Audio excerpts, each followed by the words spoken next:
All right, I've tried to move on. I've done everything that I can to move on from the Jake Paul, bottom ramen situation. Now, it's the kids on Twitter. It's the kids on the internet that are blaming Paul. And it's just a really baffling thing. The fellow boxers who are supporting ramen.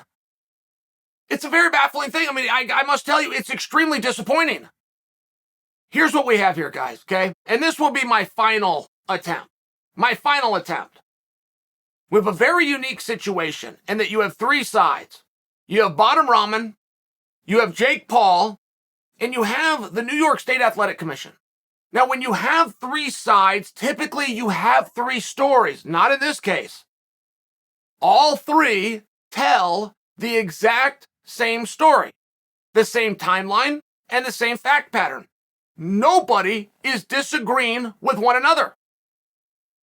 But when they spit out that final conclusion, a lot of people on the jury are coming to the decision that ramen has done nothing wrong. Okay. Where do I begin? Because Dana White had made a comment over the weekend. And this is carried, and Dana said, they did about $1 million in sales. Cost $500,000 just to book the guard. I'm thinking, maybe they were happy with his decision to pull the plug. So now you have a lot of conspiracy that I'm happy to deal with. To be real specific, if you want to rip Madison Square Garden on a 24-hour lease, you're paying $360,000. You can see where Dana rounded up. But when you have an event that's done $1 million in sales, there's not a lot of sporting events any of you could name for me that have ever broken $1 million. When they do $1 million in advance, you would conservatively have every reason to believe you are going to double that on the week of. That's a conservative. You're talking much more like 2.3, 2.4. Let's just call it $2 million, guys. Real simple. Promoters are not in the live gate business. Now, that's a tough one. You'll say, well, they most certainly are. No, they aren't. Not the top ones. Now, promoters from the beginning of time who will never disclose their numbers will always disclose the live gate. Always. Some promoters have even bought their own tickets so that they can report a higher live gate, but they'll always report the gate. What the audience is never caught up to is when you're running a business and what numbers that's your business. So if you can convince the world that you're in the live gate business, you can then state what the gate is, which is overseen by the government, and you will pay a 6% tax within this country. But you can also tell a story and lead people to believe that all of your numbers have to work backwards off of this. I did a gate of 1 million and I paid out 2.8. I got my ass kicked here, but it was the right thing to do. These boys and girls deserved it. That's the story that they're attempting to tell. None of the big guys are in the live gate business.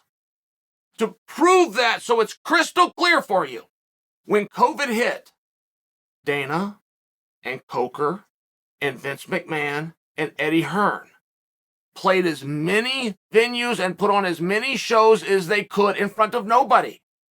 Absolutely empty. So the audience that believes that they're counting on the gate, much like everybody else, there's 5 people in the whole world that understand this business. I'm just sharing for you. That conspiracy's weird. It's just weird that you would come to that. Where it is you live and who it is you are, that $1 million is something that you would go, well, we only did $1 million. My God, we had to pay $500,000 for the video. If I could trade I give you $500,000, you give me $1 million, I will make that deal all day, every day, as many times as I can. So to hear you think that that's somehow a conspiracy, it's just weird. Now, you've got to understand, we have 50 jurisdictions within the United States. That does not count tribal territory. We have 12 more around the world. All jurisdictions that have the right to their own policies, intricacies, and bylaws. New York is the only, that I know of, New York is the only one that has a bylaw that says the athlete's weight cannot exceed a 10% discrepancy. Nobody knows that rule. No one knows that rule exists. Bottom Rahman, as he's giving and pleading his case to the public, is not aware of that rule. At least not immediately following. I'm not positive he knows it now. I'm sharing for it. That's how unknown this is. Now, this got tested 2 years ago. What you guys now know as the Professional Fight League was doing business as the World Series of Fighting. They're a tournament format. If anybody misses or you don't hold an event, it will throw off your entire season. They went to New York. They had heavyweights. One guy weighed in at 210. His opponent weighed in at 264. That's heavyweight. They allow the heavyweight division to be anything over 205 and under 265. They were in the same division, but 210 versus 264 had more than a 10% discrepancy at the time of weigh-ins, and the fight was canceled. Now, World Series of Fighting was caught with their pants down. They didn't know that rule. They had never heard of it. The reason they'd never heard of it is it's the only jurisdiction that we do business in on the face of the earth that has that rule, asterisk, that I know of. Rahman does not disagree, and neither does Jake Paul. That Jake sent him an offer, told him you have 45 minutes to decide this or the offer is gone. Jake was looking to get this done, and right now I'm going to start with you, but I'm moving on. We're not going back and forth. You're going to weigh in at 200 pounds. On the night of the fight, you're going to show up at 210. That's our deal. And for every pound that you are over, I am going to fine you 25%. So 4 pounds, you're fighting for nothing. Do you guys understand that? There was also a clause in the contract that said the minimum pay if that fight goes on is $5,000. These are all very relevant clues. So Rahman had no plan whatsoever to make 200 pounds or report back at 210. He looked at that contract and said, I'm going to give up all my money. All of it. I'm going to fight him for the 5,000. It's going to give me a better chance. I'm going to beat this guy. And the fame and celebrity that I will get from that, I will parlay to get all this money back that I lost. But here's my plan. Now, I haven't the foggiest idea as to why Bottom Rahman revealed that plan.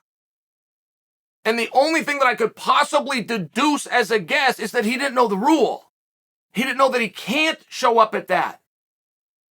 This is mathematical. Now, the commission is only as good as the information they're giving. Jake Paul is saying he's going to come in at 190 pounds.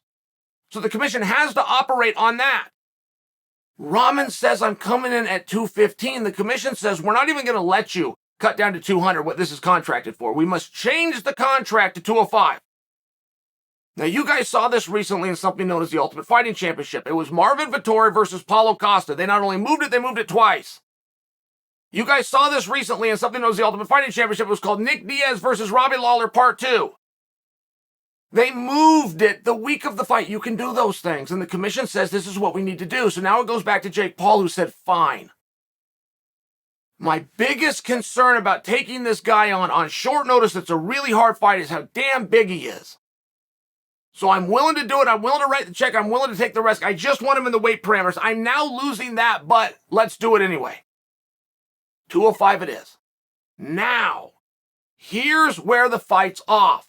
Rahman and his team chose to do a press conference and reveal in advance. They chose to telegraph what they had originally intended to surprise you with, which is I'm not doing the 200, I'm not doing the 210. I am going to fight you for the minimum of $5,000, but I'm going to weigh 214 when I do it. As soon as that was revealed, that there was no plan or effort, and Rahman's looking at it saying, there's a penalty clause. I'm supposed to weigh this, but we have a remedy if I don't. He's not totally wrong on that.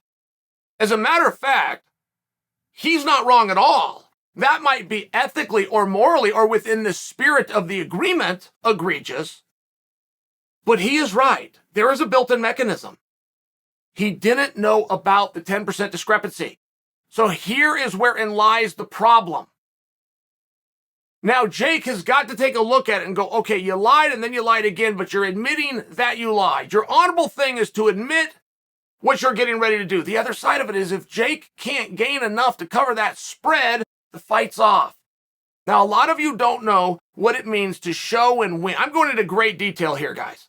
Going into great details, but it is absolutely baffling and even disappointing. It's even disappointing that you think a few pounds got in the way of this fight. It's not just a few pounds. It's the entire purse. It's an egregious breach of the spirit of the contract. And it could turn out, if Jake can't gain and cover the spread, to be in violation, have the rug pulled out. Now, here's what people don't know, and there's not a promoter out there that will back me up on this because they don't want you to know this. Show and win, terms you're familiar with. Show doesn't mean you actually show. As soon as you weigh in, that promoter's on the hook. You've now showed. People don't understand that. So let's say that Jake Paul and company were to get through the weigh-in. And because they're last, that's when they get revealed and the audience finds out we have no main event. It's off. The commission won't allow this to happen. Not to mention it's a prize fight, and that guy now has no He's got to pay everybody on the card. You were going to lose millions of dollars, whatever that card is. I don't know what the number is. But I'm sharing for you, it is now all on the hook. And Jake himself, who's new in this business, might not know what I just told him. I don't know that he was familiar, or anybody was familiar, with the 10% discrepancy clause that is unique to New York. And the only reason that I know it is because the World Series got tested on this, and we were all baffled, going, they're both heavyweights. Under your own definition of heavyweight, these guys are heavyweights. Yeah, but we've got another rule here, and we've got to look at it. It's the 10% discrepancy. I remember that. So this is the situation that he's faced with. Do you take a guy at his word when his word is, I'm lying. I've been planning to lie. I'm going to double cross you, and I've been planning to double cross you. But as I stare at the contract, I have the right, as long as I'm willing to take the repercussion. All right. This is the spot that they were all in. Now, I don't know what this means for the Jake Paul experiment, guys. I mean, I really don't know. We had a massive company with a lot more money than Jake and MVP are operating on. Known as Affliction.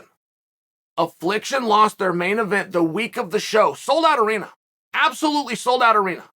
It was taking place in the state of California, where if you lose your co or your main, you must offer everybody a refund. You must post a sign at every single door of entry that matches a card is subject to change everywhere in the world, except in California. Co-main and main must stay intact, or every door must have a posted note offering a refund.